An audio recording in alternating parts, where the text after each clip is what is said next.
Bonjour et bienvenue. Bienvenue dans une nouvelle capsule d'Infini Potentiel. Infini Potentiel qui est la boîte à outils des porteurs de projets éveillés et intuitifs. Assurez-vous d'être abonné ici parce que sur cette page, je partage mes meilleures stratégies, astuces et conseils d'un haut niveau de conscience pour aider les porteurs de projets éveillés et intuitifs à réaliser leurs projets en conscience. J'ai mis à disposition une formation entièrement gratuite disponible pour l'instant.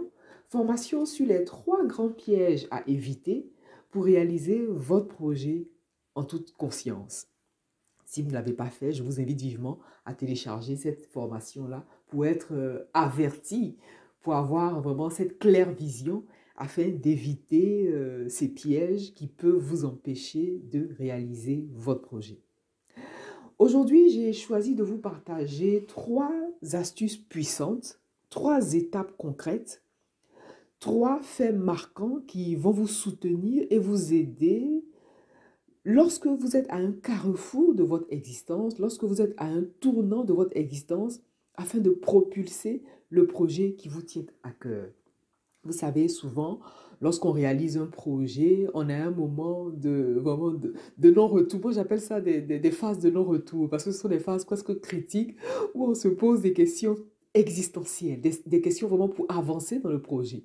Et ça, vraiment, il est bon de dénouer les nœuds, il est bon vraiment de défaire les nœuds à ce moment précis-là pour pouvoir avancer. Bon, qu'est-ce que moi j'appelle carrefour? Le carrefour, c'est une étape, hein, c'est un moment vraiment clé de votre vie. Un carrefour, c'est un moment clé où vous devez prendre une décision, où vous devez faire un choix, où vous n'avez, voilà, où vous avez vraiment toutes les cartes en main pour faire ce choix-là. C'est un tournant tellement important que vous ne pouvez pas passer à côté de cette étape. Et lorsque vous êtes en train de réaliser votre projet, il est important de vous arrêter un moment afin d'avancer. Moi, je vais vous raconter ma propre histoire, ma propre expérience. Comment vous organiser pour réussir? Aujourd'hui, j'ai choisi de vous partager 3 astuces puissantes qui, si vous les intégrez, vous aideront naturellement à bien vous organiser pour pouvoir réaliser le projet qui vous tient tant à cœur. L'organisation, c'est la base. Savoir vous organiser, c'est le minimum que vous pouvez vous offrir. C'est le minimum que vous puissiez vous offrir. Qui dit organisation dit naturellement gestion du temps. Qui dit organisation dit naturellement votre faculté à percevoir votre temps comme quelque chose de précieux.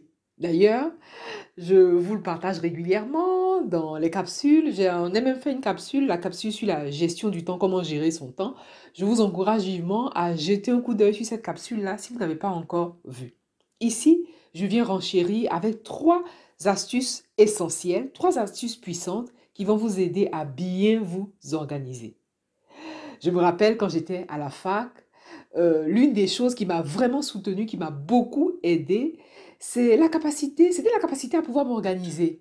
Parce qu'en réalité, on a plusieurs cours à la fac. Bon, je prends toujours l'exemple de la fac parce que c'est représentatif. À la fac, on a plusieurs cours, on a plusieurs matières et personne ne viendra vous dire ce que vous avez à faire. Parce que lorsqu'on passe le cap de l'université, on a plus de professeurs ou même de... Voilà, c'est... Comment dire?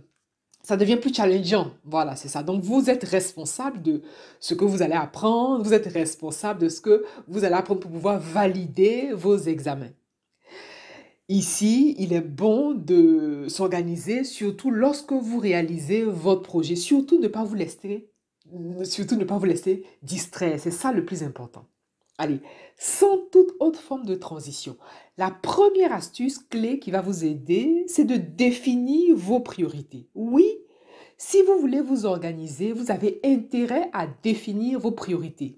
Les priorités de votre projet. Quelles sont les priorités de votre projet? Parce que les priorités de votre projet ne sont pas les mêmes priorités que les priorités du voisin. Et ce qu'il faut noter dans la priorité, c'est que vos priorités peuvent varier d'une saison à une autre. Et puis, dans la vie, tout le monde n'a pas les mêmes priorités. Même si vous réalisez votre projet, vous allez vous rendre compte qu'à un moment donné, votre priorité va changer par rapport à autre chose, par rapport à votre situation. Moi, par exemple, je prends toujours mon cas. Moi, par exemple, il y a eu des moments où j'ai priorisé certains projets par rapport à d'autres parce que Lorsque vous apprenez à définir vos priorités, vous allez à l'essentiel. Avoir la capacité d'aller à l'essentiel, c'est aussi cette propension à ne pas se laisser disperser, à ne pas se laisser distraire. Voilà, parce qu'il se passe autour de vous, puisque vous avez défini vos priorités, il y a des choses que vous ne faites plus. Il y a des choses que vous ne faites pas parce que ça ne s'inscrit pas dans vos priorités. Et pour ça, il est bon d'être rigoureux. Donc, pour définir vos priorités, bon, vous avez défini vos priorités, mais après, il est bon d'être rigoureux dans vos priorités. Ça, c'est la première clé. La deuxième clé, c'est de définir à quel moment de la journée vous êtes productif. À quel moment de la journée vous êtes efficient. À quel moment de la journée vous donnez le meilleur de vous-même. Tout le monde n'est pas fait pareil. Puisque vous connaissez personnellement, vous portez le projet éveillé et intuitif, vous savez peut-être que vous êtes plus productif le matin, ou certaines personnes, c'est le midi, d'autres personnes, ça peut être en fin d'après-midi, par contre, d'autres personnes, c'est en début ou en fin de soirée. Identifiez le moment de la journée où vous êtes plus productif. C'est ça le plus important, parce que si vous n'identifiez pas cet instant-là, vous allez rater le moment où vous êtes le plus productif.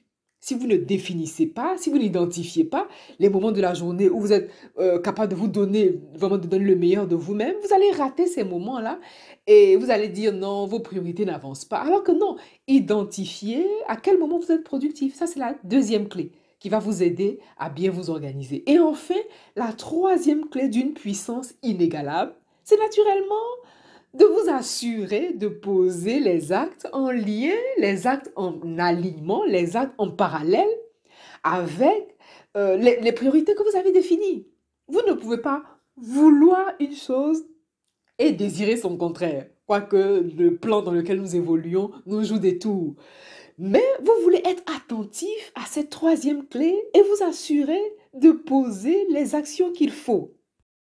Poser les actions qu'il faut, c'est-à-dire que vous ne posez pas une action pour vous débarrasser de quelque chose, ou vous ne posez pas une action qui n'a rien à voir avec vos priorités. Bon, un exemple précis, vous avez par exemple un examen, bon, je prends toujours le cas de l'étudiant parce que c'est ce qui me vient à la tête. Vous avez un examen à valider, on va dire en histoire, et vous savez que vous avez l'examen à valider le lendemain. Au lieu de réviser l'histoire le jour même, vous allez vous mettre à réviser les maths sous prétexte que vous avez un examen dans 2 semaines de maths. Vous voyez un peu la nuance? Définissez votre priorité et surtout, agissez, posez les actions en lien avec vos priorités. C'est-à-dire que vous posez les actions ici et maintenant en accord avec votre projet, les actions en accord et qui vont vous faire avancer dans la réalisation de votre projet.